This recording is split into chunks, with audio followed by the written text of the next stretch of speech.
C'était quand j'étais sous la douche qu'il est venu. Et il a fait ses premiers attouchements là, quand j'avais 6 ans.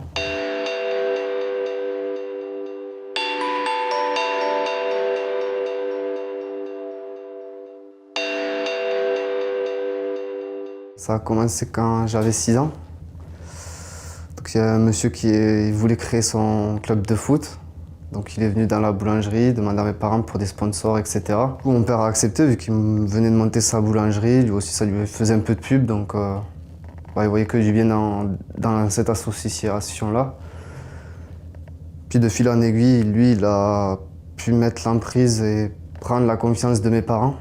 Ensuite, il est venu vers les enfants, quoi, et vers moi. Fallait que je l'écoute, fallait que je fasse ce qu'ils me disent pour aller loin dans le foot. Parce que quand on est petit, on rêve d'aller loin dans le foot, quoi. À force, j'en avais marre de ces violences. Donc du coup, je faisais plus rien, je me laissais faire quand il venait. C'était limite, je savais ce qui m'attendait, donc je faisais ce qu'il voulait vite pour pas avoir mal. Et après moi, j'ai eu la naissance de mon petit frère.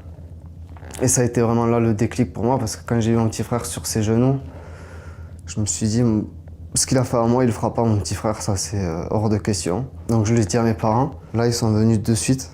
Je leur ai tout raconté. Ils m'ont cru aussi de suite. Et ce qui m'a beaucoup aidé pour la suite. Je leur ai dit les détails les plus...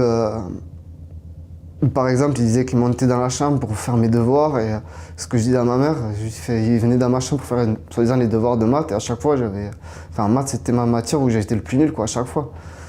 Donc, je lui dis, c'est peut-être un détail tout con, mais pour moi, c'est un truc qui aurait pu mettre une alerte, quoi, déjà. On est parti porter plainte. Là, on est tombé sur une gendarme, une policière vraiment bien. Elle a pris le temps de m'écouter, elle a pris le temps d'écouter tous les petits détails que j'avais à lui dire. Et quand on voit qu'on n'est pas la seule victime, qu'il y a plusieurs enfants qui ont subi le même truc que moi par le même agresseur, c'est triste à dire, mais au fond, ça fait un petit soulagement parce qu'on se dit vraiment, c'est pas nous le problème, quoi. Parce que quand on est petit, on se dit c'est peut-être nous le problème, peut-être qu'on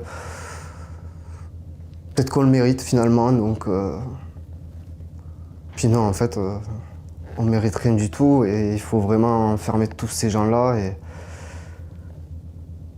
parler le plus qu'on peut à nos enfants ou les enfants aux parents. Enfin, il faut vraiment qu'il y ait un dialogue. Si j'ai un conseil à donner aux victimes qui sont en train de subir ça ou qui ont subi ça et qui n'osent pas parler, il ne faut pas avoir honte, faut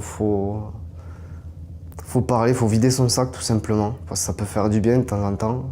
On ne sait jamais, on peut tomber sur une bonne oreille, un bon conseil. Et bien sûr qu'il y a cette peur de ne pas être cru, mais après tout, on est dans une bulle déjà où personne ne nous entend et personne ne nous voit. Donc à un moment donné, on peut se lancer et se dire, écoute, au pire des cas, je ne serai pas cru, mais au moins j'aurais parlé et on m'aura entendu, quoi.